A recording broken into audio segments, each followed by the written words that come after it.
Salam alaikum. Alors là, sur le sujet, transcription, mariage, Maroc, France, divorce, remariage, voilà. Donc, ce que je veux faire comme vidéo là, parce qu'il m'est arrivé une expérience, bah malheureusement, bon, ça peut arriver à tout le monde, hein, de divorcer. Mais bon, quand on voit son premier mariage, ça se passe pas bien.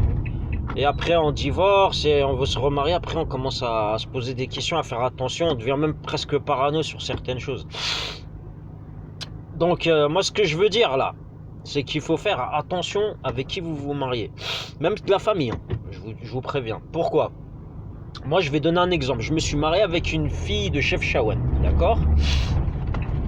Donc, cette fille-là, moi, j'avais presque 30 ans. Je crois que j'avais 29 ou 30 ans. Je me suis marié avec elle, on avait 10 ans de différence. Et cette fille-là, en fait, c'est une connaissance de la famille. Je vais vous expliquer. C'est une histoire un peu bizarre, mais bon. Alors, je me suis marié avec cette nana.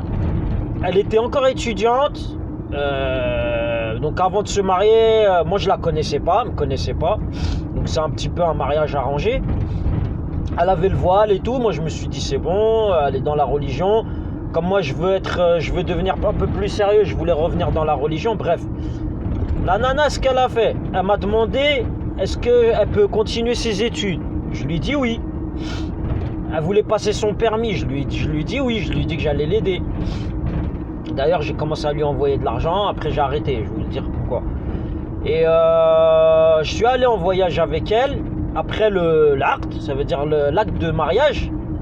Et quand on a fait l'acte de mariage, normalement la femme on doit la toucher. Ça veut dire on doit coucher avec, voilà, c'est notre femme quoi.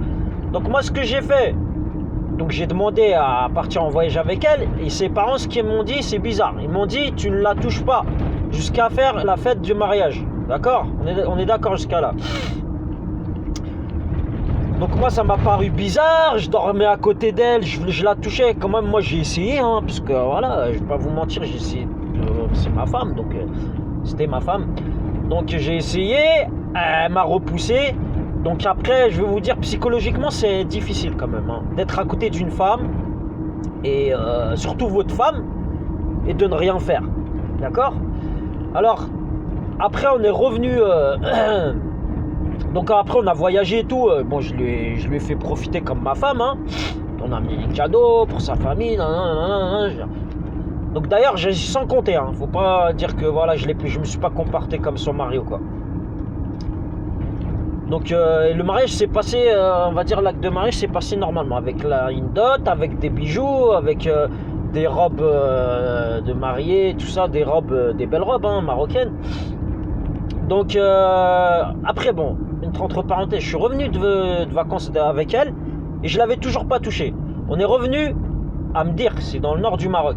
Donc je vais vous expliquer. Après je me suis aperçu en allant dans la ville natale de ses parents, c'est à Chefchaouen. Je savais pas moi au début.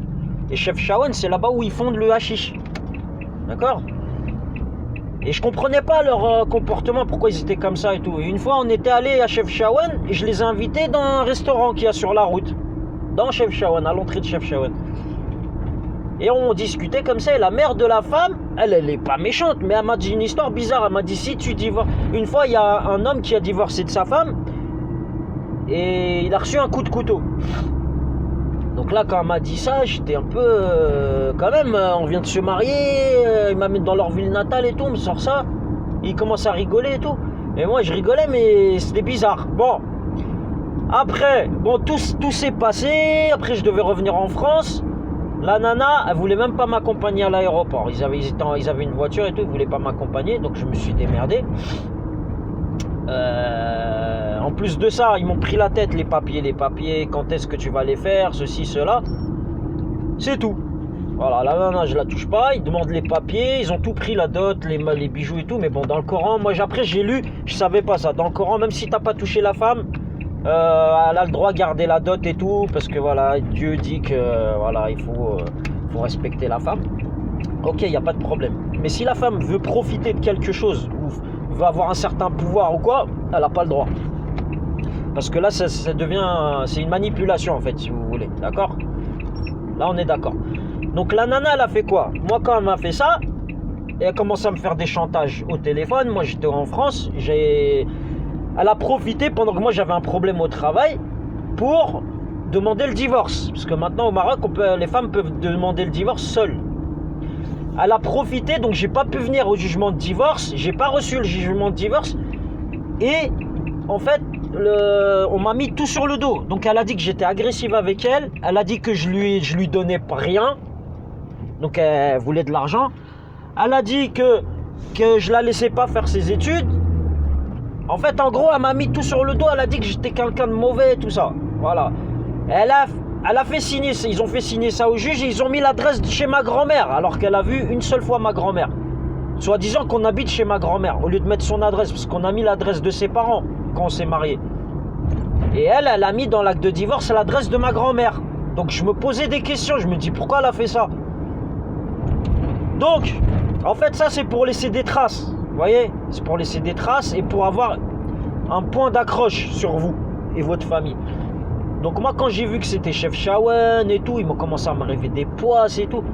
Mais en fait je vais vous dire, déjà premièrement faites attention d'où viennent ces femmes. Parce que je me suis renseigné, et je dis pas tout le nord du Maroc, il est comme ça. Parce que dans ma famille, il y en a, ils ont des connaissances du nord du Maroc. D'ailleurs c'est une des connaissances. Mais il y en a d'autres de d'autres régions du nord du Maroc.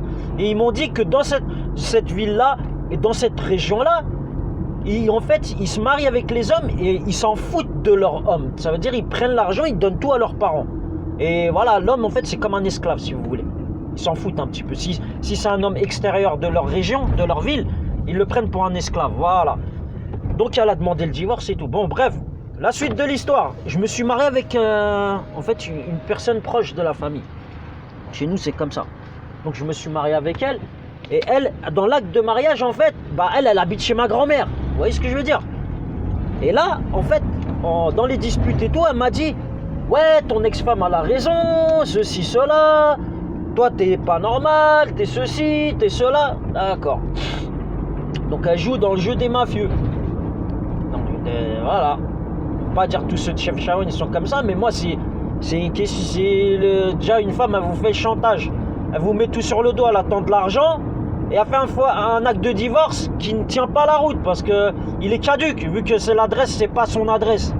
C'est pas, moi j'habite pas là-bas, j'habite en France. La seule adresse qu'on a mis, c'est de chez ses parents. Voilà, on était obligé parce qu'on n'avait pas j'ai pas de logement moi là-bas, je vis pas là-bas. Donc ça veut dire que la nouvelle femme là, avec qui je suis, en fait, elle s'appelle Kenza Souni. Et l'ancienne femme, elle s'appelle El Messari Fatima Zora. D'accord? Donc, en fait, ils ont la même adresse, si on regarde bien. Et là, elle est en train de me faire une manipulation. Elle est en train de me faire un lavage de cerveau. En fait, la femme actuelle. Donc, après m'avoir dit que, voilà, mon ex-femme, elle a raison, ceci, cela. Toi, t'es mauvais. En fait, ils défendent cette femme. Je sais pas ce qu'ils leur ont mis la pression. Parce que, voilà, c'est des mafieux, ou je sais pas pourquoi, mais voilà, malheureusement ça se barre en vrille. Et la nana, en fait, elle est en train de tout faire. Là, elle a dit soi-disant que je suis le père d'un enfant qu'elle va avoir, alors que après son travail, elle coupait son téléphone et elle rentrait très en retard. D'ailleurs, il y en a certains de la famille qui l'aident dans ce périple haram, comme on dit, illicite. Voilà.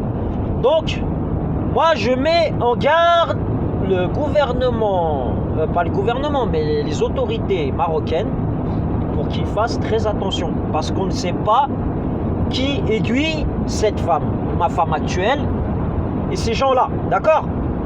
Donc, faites très attention à ne pas charger, quand je dis charger entre guillemets, les ressortissants français, les Marocains ressortissants français, d'accord? Parce que vous allez vous faire des ennemis pour rien, en fait, la justice marocaine. D'accord, c'est bien de donner le droit aux femmes pour le divorce et tout ça. C'est un droit, le mari peut être mauvais, tout ça. Donc ça peut leur sauver la vie ou quoi? Ça peut leur sauver, ouais, ça peut leur sauver la vie.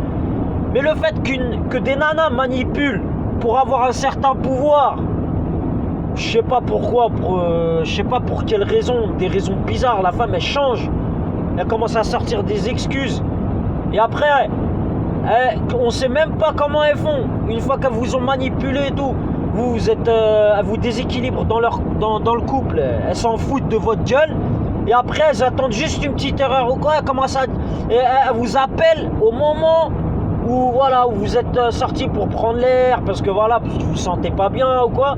Et après, elle vous dit, t'as une autre femme, t'as une nana avec qui tu sors, tu lui payes des trucs, nanana. Écoutez, nous on est des hommes, on est faibles. Dans toutes les religions, on sait qu'on est faible. Les hommes, même si on dit on est fort physiquement quoi, on est faible. Ça veut dire que la femme, elle peut nous manipuler. Et c'est encore pire, si elles sont plusieurs femmes. Ça veut dire qu'elles vous tiennent par les couilles au niveau de la justice. Et en plus de ça, elles sont aiguillées par des mafieux ou des sionistes, parce que le Maroc, c'est connu, c'est plein de sionistes. D'accord ? Donc ils sont en train de médiatiser ça à leur façon. C'est pas médiatisé à la télé, mais je vais vous dire, hein, au Maroc, il y a beaucoup de scandales. Et ces scandales-là, ils alimentent le chayatinisme, comme j'appelle moi. En fait, ils font des exemples, par exemple, à des gens, des puissants qui sont au Maroc, ils leur font des exemples.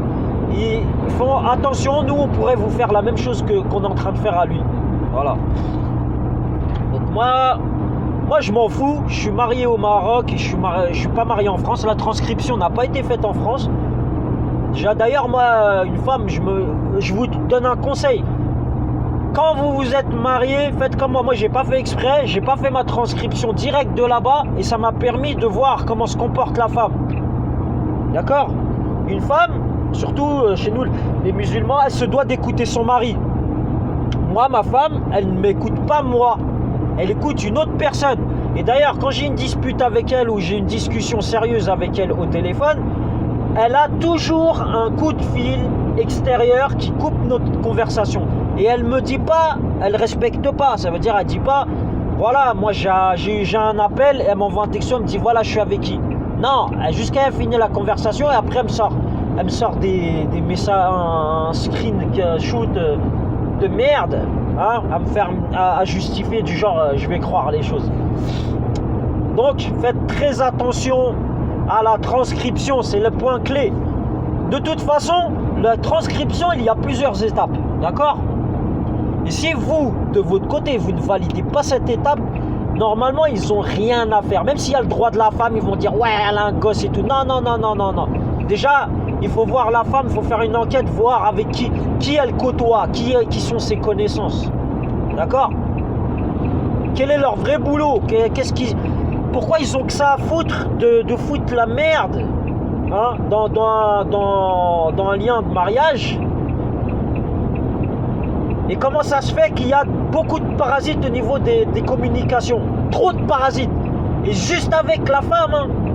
Je parle avec des tantes, on va pas dire que c'est d'ici au Maroc, on va dire, il y en a, ils vont dire, ouais, tes appels, ils passent mieux parce que tu parles avec des gens en France. Non, moi, je parle avec des tantes au Maroc, même quand elles sont là-bas, à Casablanca, non, il n'y a pas de problème. Hein. Il n'y a qu'avec cette nana, ça brouille, ça fait des cryptages, ça fait des petits carreaux, là, au niveau de l'image.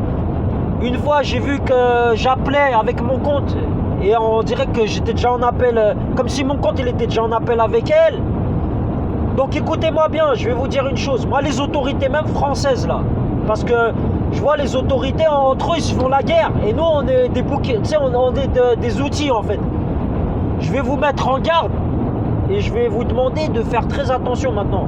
C'est bien d'utiliser des technologies, d'utiliser des personnes en leur promettant de l'argent, des bénéfices ou des avantages en nature. Mais faites très attention parce que moi je mets tout sur internet. Il faut pas dire que je ne signale pas. Quand j'ai un problème sur internet, ça veut dire quand je vois que mon téléphone il fonctionne tout seul, j'arrive plus à faire fonctionner mon écran, j'envoie un signalement. Moi, il y a une brigade internet, donc j'ai envoyé plusieurs signalements. Donc faut arrêter de dire des conneries. Ma voiture, il y a eu des écrous dévissés à l'arrière. Hein, tous les écrous dévissés. Encore un écrou dévissé, d'accord. Mais tous les écrous dévissés comme ça. Je les touchais comme ça, ils bougeaient à la main. Vous allez me dire c'est quoi ça ? Faut arrêter, hein. Donc moi je sais pas, il y a des nanas des fois elles font des assurances vie sur la tête de leur mari, on sait pas ce qu'il y a. Donc moi les autorités je vous dis faites très attention à ce que vous faites. Parce que s'il arrive quelque chose, vous allez être les premiers à être responsables. Voilà. Je dis pas responsable au niveau de la loi et tout ça, parce que je sais que vous êtes... vous avez carte blanche, hein. Vous pouvez canner qui vous voulez, vous pouvez tuer qui vous voulez, vous pouvez faire ce que vous voulez. Mais vous allez avoir la conscience lourde. Parce que moi, je ne fais rien de spécial. Je ne fais pas partie de mouvements extrémistes ou quoi que ce soit. Donc si vous vous amusez à faire ça, dites-vous que vos enfants ou quelqu'un de votre famille, ils peuvent avoir la même chose. D'accord ? Parce que ne croyez pas que vous êtes les seuls à être intelligents. Il y a d'autres gens qui vous surveillent aussi. Voilà. Donc faites très attention à vous. Hein ? Voilà, c'est ce que je veux vous dire. Donc sur ce, bah, respectez les religions, respectez les gens et ne jouez pas avec les lois. Parce que Internet maintenant ça va vite. Voilà. Donc moi, la transcription là, on en est vers la fin de l'étape et je vois que la nana, elle a oublié que moi j'avais mon mot à dire. Donc elle a commencé à se foutre de ma gueule, à faire la nana libre, qui a une personne qui l'attend ou qui va la soutenir ou quoi, bah qu'elle aille se faire voir alors. Et vous avec, si vous l'aidez. Allez, bonne journée.